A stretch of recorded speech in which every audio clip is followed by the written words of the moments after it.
Hello everyone, welcome to this channel. इस चैनल में मैं डिस्कस करती हूँ फैकल्टी रिक्रूटमेंट रिलेटेड नोटिफिकेशन, अलग अलग यूनिवर्सिटीज़, कॉलेजेस एंड स्कूल से जो वैकेंसी निकलता है उसका नोटिफिकेशन आपको यहाँ मिल जाएगा। So you can subscribe the channel and also आप हमारे टेलीग्राम चैनल से जुड़ सकते हैं।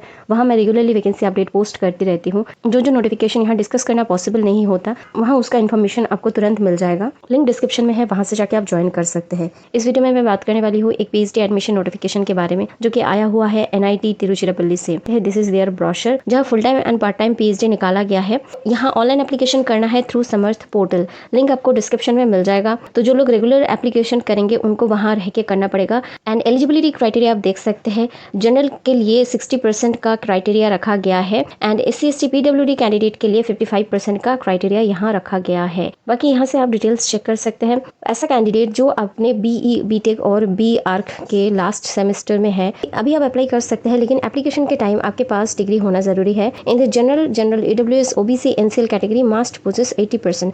तो इन सारे कैटेगरी के पास 80% होना और उसके अबव होना जरूरी है। SC ST PWD कैंडिडेट के लिए 75% मार्क्स का एग्रीगेट रखा जा रहा है। इन एडिशन आपके पास गेट का और कोई भी नेशनल लेवल टेस्ट का सर्टिफिकेट रहना जरूरी है। तो इंटीग्रेटेड एप्लीकेंट्स के लिए यहाँ जनरल में 60% और अबव एग्रीगेट मार्क्स मांगा जा रहा है and SC ST PWD candidate के लिए 55% मार्क।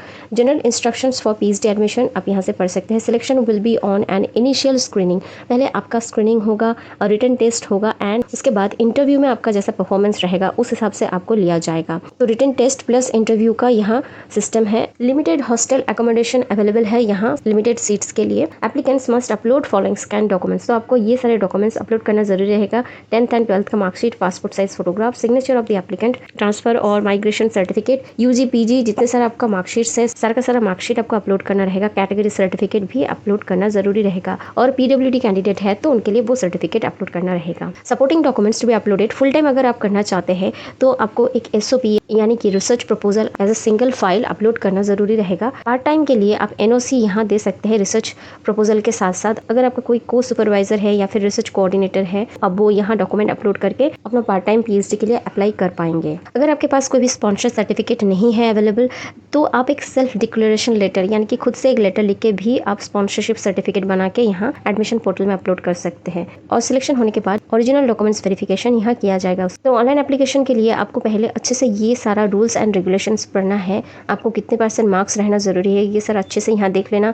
और एक एप्लीकेंट 3 डिपार्टमेंट के लिए यहाँ फॉर्म भर सकते हैं अगर वो एलिजिबल है तो। एप्लीकेशन फीस आप देख सकते हैं 1000 रुपीज़ पर डिपार्टमेंट रहेगा for general AWS OBC NCL applicants and 500 rupees रहेगा पर department for SC ST PWD applicants. 11th जून लास्ट डेट है, उससे पहले आपको ये फॉर्म फिल कर देना है। तो इंपॉर्टेंट डेट्स यहाँ से आप देख सकते हैं। 21 मई से ये शुरू हुआ है ऑनलाइन एप्लीकेशन। लास्ट डेट है 11th जून and tentative schedule for written test और इंटरव्यू होगा जो 20th to 30th जून के बीच ये पूरा का पूरा एग्जामिनेशन हो जाएगा। जो फुल टाइम रिसर्च स्कॉलर है वो प्राइम मिनिस्टर रिसर्च फेलोशिप के लिए अप्लाई कर सकते हैं। यहाँ डिटेल्स दिया गया है एंड अगर आपके पास GRF है तो ऑलरेडी UGC और CSIR DST DAE NB HM etcetera से आपको फंड मिल जाएगा। जो पार्ट टाइम रिसर्च स्कॉलर है जो इन सर्विस कैंडिडेट्स है वो यहाँ अप्लाई जरूर कर सकते हैं for the part time PhD।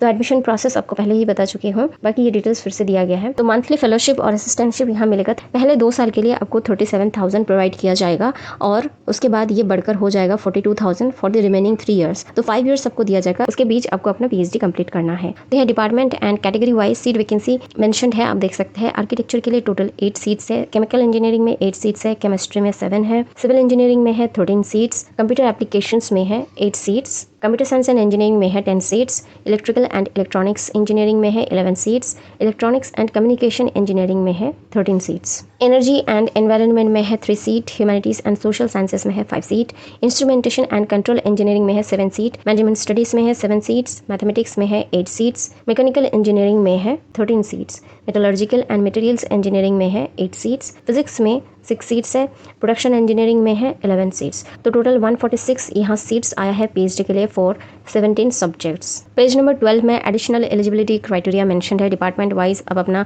Additional criteria भी यहाँ से चेक कर सकते हैं। तो ड्यूरेशन ऑफ प्रोग्राम यूजुअली आप 2-3 साल के अंदर प्रोजेक्ट कंप्लीट कर सकते हैं। मैक्सिमम 5 ईयर्स तक आपको फेलोशिप मिलेगा यहाँ से, उसके बाद आपको कोई भी फेलोशिप नहीं मिलेगा, उससे पहले ही आपको जमा कर देना है। फुल टाइम स्टूडेंट्स के लिए एक्सटर्नल जो फंडिंग है मैक्सिमम 6 ईयर्स तक का आपका बढ़ाया जा सकता है, जबकि पार्ट टाइम स्टूडेंट के लिए मैक्सिमम 7 ईयर्स तक का दिया जाएगा। लेकिन 8 साल से पहले आपको PhD थीसिस जमा करवाना ही पड़ेगा। प्लेस ऑफ रिसर्च वर्क जो जो कि रहेगा NIT तिरुचिरापल्ली में ही। बाकी एडिशनल कुछ यहाँ इन्फॉर्मेशन दिया गया है जो कि पहले ही मैं डिस्कस कर चुकी हूँ। चलिए देख लेते हैं कि अप्लाई कैसे करना है। तो ऑनलाइन एप्लीकेशन का लिंक यहाँ आपको एडमिशन पोर्टल में ही मिल जाएगा एंड इन्फॉर्मेशन ब्रोशर भी यहाँ मिल जाएगा। तो अब इस पोर्टल में क्लिक करेंगे, इस तरीके का पेज खुल के आ जाएगा। यहाँ से आप न्यू रजिस्ट्रेशन कर सकते हैं एंड फॉर्म फिल कर सकते हैं। आई होप क्लियर हो गया होगा। कोई डाउट है या फिर क्वेरी है, you can definitely ask in the comment section. And video helpful लगा होगा तो अपने दोस्तों के साथ शेयर कर सकते हैं, those who are searching for PhD admission notification. Thanks for watching the video and stay tuned for more such content on faculty recruitment notification and PhD admission related content.